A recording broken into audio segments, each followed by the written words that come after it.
Deer students, আমি Arifin from scholars study abroad. আর আজকে আপনাদের সাথে কথা বলবো স্টাডি ইন বুলগেরিয়া নিয়ে। সো বাংলাদেশি স্টুডেন্ট যারা 2025 এর সেপ্টেম্বর ইনটেকের জন্য অ্যাপ্লাই করবেন, আশা করি তাদের জন্য মোটামুটি সব ওভারঅল একটা আইডিয়া থাকবে এই ভিডিওটিতে। আর আমি বুলগেরিয়া নিয়ে কথা বলবো যে আপনারা স্টেপ বাই স্টেপ যে প্রসেসগুলো থাকে, কোথায় যে খরচগুলো যেগুলো থাকবে, কারণ বুলগেরিয়ার প্রসেসিংটা অনেকটা অনেকের কাছেই কমপ্লিকেটেড মনে হয়। আশা করি এই বিষয়গুলো আপনাদের থাকবে না আজকের এই ভিডিওটি দেখার পর থেকে। সো ১ম এই যদি বলা হয় যে আপনি কেন বুলগেরিয়াতে আপনি এপ্লাই করবেন? সেক্ষেত্রে ১ম যে বিষয়টি আসে যে আপনি সেনজেনভুক্ত কোনো কান্ট্রিতে এপ্লাই করতে পারবেন এবং সেখানে IELTS এর কোনো রিকোয়ারমেন্ট নাই। কিছু ইউনিভার্সিটিতে থাকলেও ওভারঅল আপনি IELTS ছাড়াই এপ্লাই করতে পারবেন। ফাউন্ডেশন প্রোগ্রামে, মাস্টার্স প্রোগ্রামে, ইভেন ব্যাচেলর প্রোগ্রামে। বাট আমার পার্সোনাল সাজেশন থাকবে অ্যাজ এ বাংলাদেশি স্টুডেন্ট হিসাবে আপনার ল্যাঙ্গুয়েজ প্রফিসিয়েন্সি সার্টিফিকেটটি থাকা। যখন এটা আপনার থাকবে, তখন ভিসাটা কিন্তু অনেকের চেয়ে আপনার পসিবিলিটি ভালো থাকবে। সো যেখানেই এপ্লাই করবেন ল্যাঙ্গুয়েজ প্রফিসিয়েন্সি সার্টিফিকেট সাথে রাখবেন, আ যেটা আপনার একটা ভালো রেজাল্ট নিয়ে আসবে। আর পাশাপাশি আপনি অনেক কম টিউশন ফি দিয়ে বুলগেরিয়াতে পড়াশোনা করতে পারবেন। লাইক ১৫০০ থেকে ৳৪,৫০০ র মধ্যে আপনি ইয়ারলি আপনার টিউশন ফিটি আপনি কাভার করতে পারবেন। এবং এখানে পার্ট টাইম জবেরও সুযোগ সুবিধা থাকে ইন্টারন্যাশনাল স্টুডেন্টদের। আপনি অন ভ্যাকেশনে আপনি ফুল টাইম জবও সেখানে করতে পারবেন। আর এর পাশাপাশি যে আরেকটা বিষয় থাকে সেটা হচ্ছে অনেক স্টুডেন্টদের ইন্টারভিউ নিয়ে একটা প্রতিবন্ধকতা থাকে। অনেকে ইন্টারভিউ ফেস করতে চায় না। সো বুলগেরিয়াতে এমন ধরনের কোনো প্রতিবন্ধকতা নাই। সো আপনার ফুল কনফিডেন্স নিয়ে আপনি বুলগেরিয়াতে এপ্লাই করতে পারেন। বাট বুলগেরিয়াটা অ্যাজ ইউজুয়াল অনেক কান্ট্রির মতো না, আ যে আপনি এপ্লাই করলেন, অফার লেটার চলে আসলো, টিউশন ফি দিলেন, এমনটি না। সো সেই বিষয় নিয়েই কথা বলব। সাথে থাকবেন, আশা করি ভালো লাগবে। বুলগেরিয়াতে এপ্লাই করতে হলে আপনাদেরকে ১ম যে বিষয়টি আসবে, আপনাদের ডকুমেন্টসগুলো লিগ্যালাইজেশন করে নিতে হবে। যেহেতু হাগ অ্যাপোস্টাইটেল এ বাংলাদেশের নাম এখনো পর্যন্ত নাই, বাট আনঅফিসিয়ালি আমরা যেটা জানি যে আগামী এপ্রিল মাস থেকে হাগ অ্যাপোস্টাইটেল এ বাংলাদেশের নামটিও চলে আসবে। যদি এটা চলে আসে তাহলে আমাদের এই লিগ্যালাইজেশন কিংবা অনেক ধরনের নস্টিফিকেশন এর যে ইস্যুগুলো থাকে তখন কিন্তু এটার প্রয়োজন হচ্ছে না। বাট যেহেতু নাই, সেক্ষেত্রে আমাদের সেপ্টেম্বর ইনটেকে এপ্লাই করতে হলে আমাকে পূর্বে নিয়ম মেনে আমাদেরকে লিগ্যালাইজেশন গুলো করে নিতে হবে। আর লিগ্যালাইজেশন করতে হলে আপনার ডকুমেন্টসগুলো প্রথমত আপনার এডুকেশন বোর্ড থেকে অ্যাটাস্টেশন করে নিতে হবে। তারপর education ministry and foreign ministry থেকে অ্যাটাস্টেশন করে নিতে হবে। যেহেতু এটা আগে আমাদেরকে ফিজিক্যালি যেতে হতো কিংবা অনেকভাবে আমরা করে নিতে পারতাম। সো এবারে কিন্তু আপনারা আপনাদের ডকুমেন্টগুলো অ্যাটাস্টেশন করে নিতে পারবেন এবং টোটালটি আপনি অনলাইনে করে নিতে পারবেন। সো এই আগের যে বিষয়গুলো থাকতো সেটার চেয়ে কিন্তু অনেকটা সহজভাবেই আপনি করে নিতে পারবেন।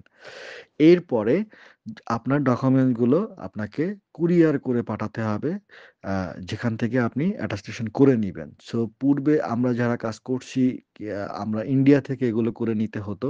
বাট এবার আমরা একটু ব্যতিক্রমভাবেই করব। আই মিন ইন্ডিয়া থেকে নয়, অন্য কান্ট্রি থেকে আমরা লিগ্যালাইজেশন গুলো করে নিবো।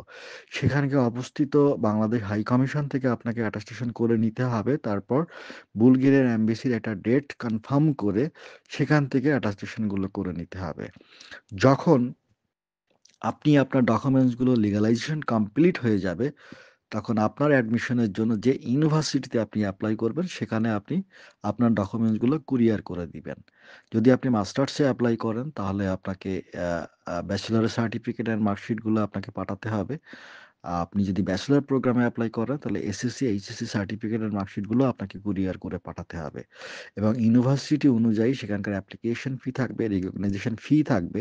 কস্টিং এর ডিটেইলস গুলো আমি ভিডিওর শেষে ছোট আকারে আপনাদেরকে জানিয়ে দিব। কিংবা ডেসক্রিপশন বক্সেও আপনারা পেয়ে যাবেন ইনশাআল্লাহ। সো ইউনিভার্সিটিতে পাঠালে আপনাকে মোটামুটি 40 থেকে 65 ডেজ এর মতো আপনাকে অপেক্ষা করতে হবে আপনার মিনিস্ট্রি অ্যাপ্রুভাল পাওয়ার জন্য।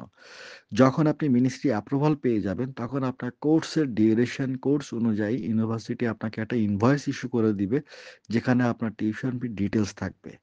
এবং বাংলাদেশ থেকে কোনো অনলাইন ব্যাংক থেকে রিফান্ড পলিসি বুঝে নিয়ে আপনি আপনার টিউশন ফিটা ডিপোজিট করবেন। দেন ইউনিভার্সিটি আপনার offer letter, I mean final acceptance letter কিংবা আদার্স যে রিকোয়ারমেন্ট ডকুমেন্টস গুলো থাকে অ্যাজ পার এমবেসি ইনস্ট্রাকশন, সেগুলো তারা প্রোভাইড করবে। সব ডকুমেন্ট যখন আপনাদের রেডি হয়ে যাবে, তখন এমবেসি সাবমিশনের আগে অবশ্যই খেয়াল রাখবেন আপনার পিসিসিটাও পূর্বের নিয়ম অনুযায়ী লিগ্যালাইজেশন করে নিয়ে আসতে হবে। সো পিসিসি এবং পাশাপাশি আপনার স্পন্সর আ স্পন্সরে আপনি আপনার নিজের অ্যাকাউন্ট দেখাতে পারেন, আপনার বাবার অ্যাকাউন্ট দেখাতে পারেন। ইভেন আপনি বাবা কিংবা নিজের অ্যাকাউন্টটিও শো করতে পারেন। এটা অনেকাংশে কিন্তু খুব ইম্পোর্টেন্ট কিংবা এটা অনেক জোরালোভাবে আপনার সলভেন্সিটা আপনি প্রুভ করতে পারেন। ঠিক আছে? এখানে ডিউরেশনটা ৬ মাসের কিংবা ৩ মাসের এই ধরনের কোনো স্পেসিফিক রিকোয়ারমেন্ট না থাকলেও ৬ মাসের ব্যাংক স্টেটমেন্ট দেখানো ভালো। যদি কারো না থাকে মিনিমাম ৩ থেকে ৪ মাসের ব্যাংক স্টেটমেন্ট দেখিয়ে দিবেন। পরবর্তী যে কমন যে কোয়েশ্চেনটা সেটা হচ্ছে বুলগেরিয়ার জন্য আমাদেরকে ইন্ডিয়াতে যেতে হবে কিনা? এখনো পর্যন্ত আমাদেরকে ইন্ডিয়ায় ফেস করতে হবে। বাট অনেকভাবে আমরা যেটা শুনছি কিংবা যে একটা হোপ যে আমরা হয়তো বাংলাদেশ থেকে সাবমিশন করতে পারবো।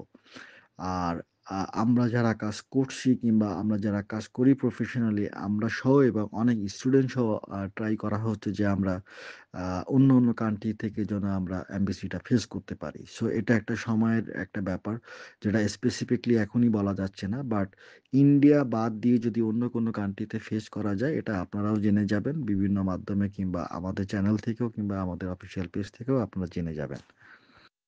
কস্টিং এর ডিটেইলস নিয়ে বলতে হলে যেমন আপনার লিগালাইজেশন যে ডকুমেন্টস গুলো লিগালাইজ করতে হবে সেখানে পার পেজ আপনাদের খরচগুলো চলে আসে মোটামুটি ৯ থেকে ৳৯,৫০০ মতো বাংলাদেশের মার্কেট অনুযায়ী। কারণ এখানে আপনার কোনো না কোনো রিপ্রেজেন্টেটিভ কিংবা পরিচিত কেউ একজন থাকতে হবে।